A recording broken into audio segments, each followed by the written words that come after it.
Zdaj se bomo obrnili na območje Gaze. To je pravkar prišlo. Posebni odposlanec in zet ameriškega predsednika Donalda Trumpa, Jared Kushner, naj bi se danes pogovarjal z egiptovskim predsednikom o izvajanju premirja v Gazi. To je pravkar sporočil Sisijev tiskovni predstavnik. Pomembno je omeniti, da je bilo že prej. Uredniki Hamasa so za AFP News povedali tudi, da se pripravlja srečanje med pogajalsko delegacijo Hamasa in seveda visokim predstavnikom odbora za mir za Gazo. To bi bil Nikolaj Ladinov. In poročali so, da bo tudi Kushner del tega srečanja, ki naj bi potekalo v Egiptu. A ko govorimo o Gazi, iz Gaze prihaja globoko pretresljiv posnetek, ki osvetljuje eno najtemnejših resnic te vojne. In to so otroci vojaki. Hamas in kanali, naklonjeni odporu, širijo posnetke mladega dečka, ki nosi in strelja z RPG-jem proti izraelskemu tanku, ter ga po njegovi smrti prikazujejo kot junaka in mučenika. Posnetek naj bi prikazoval zgodbo dečka, ki je v vojni izgubil večino svoje družine in ga je nato rekrutiral Hamas. Kritiki pravijo, da to ni le propaganda, ampak poveličevanje novačenja otrok in izkoriščanje travmatiziranega otroka za politične in vojaške namene. Zakaj torej Hamas zdaj prikazuje te posnetke? Kaj nam to pove o njihovi uporabi otrok v vojni? No, zdaj se nam pridružuje Andrew Fox, raziskovalec na Henry Jackson Society. Andrew, kaj nam ta posnetek pove o trenutnem novačenju pri Hamasu, še posebej, ko gre za uporabo otrok, in kako razširjen je ta problem v tej fazi vojne? No, vredno je poudariti, da ni nič novega v tem, da Hamas uporablja otroke vojake. O tem so že pisale organizacije, kot sta Human Rights Watch in Amnesty, ki so o tem poročale že okoli leta 2014. Torej, to ni nov pojav. Ampak kar vidimo je zanimivo tekmovanje pripovedi. Mislim, ker je ena od glavnih kritik, ki jih svet uporablja proti Izraelu, število otrok, ki so umrli v Gazi. In seveda je ta številka precejšnja. Ampak mislim, da kaže, kako je Hamas precej brezsramno izkoristil to, vključno z uporabo otrok vojakov v Gazi. In zdaj to vidimo po Gazi in na družbenih omrežjih ter osmrtnice, ki jih objavljajo bojne skupine, kot je palestinski islamski džihad. Ko objavljajo osmrtnice, vidimo vedno več teh otrok vojakov, mlajših od 18 let, ki so javno identificirani. In to je očitno ponavljajoča se tema v načinu, kako sta Hamas in njihovi zavezniki vodili to vojno v Gazi. Prav, ampak zakaj bi Hamas zdaj javno objavil takšen video?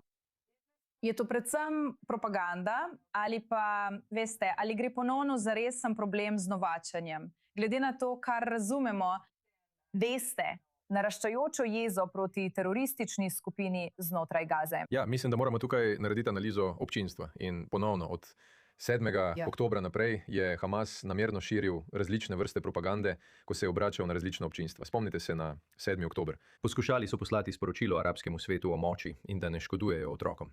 Veste, objavljali so propagandne videoposnetke, v katerih so to trdili. In potem seveda, takoj ko je Izrael odgovoril, so se preusmerili na zahod in začeli govoriti o tem, kako so šibki, ranljivi in da jih Izraelci izvajajo genocid nad njimi. Hamas je zelo spreten pri prilagajanju tej pripovedi in mislim, da obstajajo videoposnetki, ki to potrjujejo.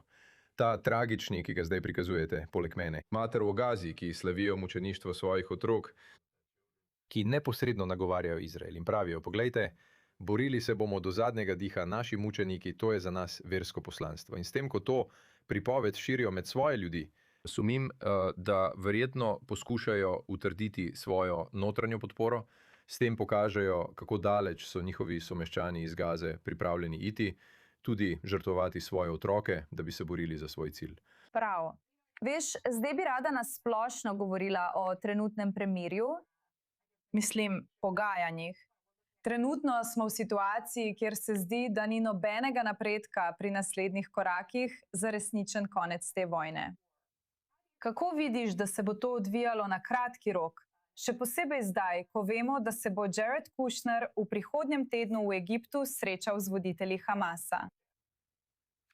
Ja, mislim, to je bila že od podpisa premirja oktobra lani ugrajena napetost v tem dogovoru. Turčija in Katar vplivata na Hamasovo stran, da bi jih prepričala k izpustitvi talcev in da bi ta začetni dogovor o premirju uspel. Ampak nihče se v resnici ni soočil s tem, Kako prepričati psihotično, džihadistično, teroristično skupino, da bi prostovoljno odložila orožje? Mislim, da moramo nehati tukaj pretvarjati, da je Hamas racionalen akter v zahodnem smislu.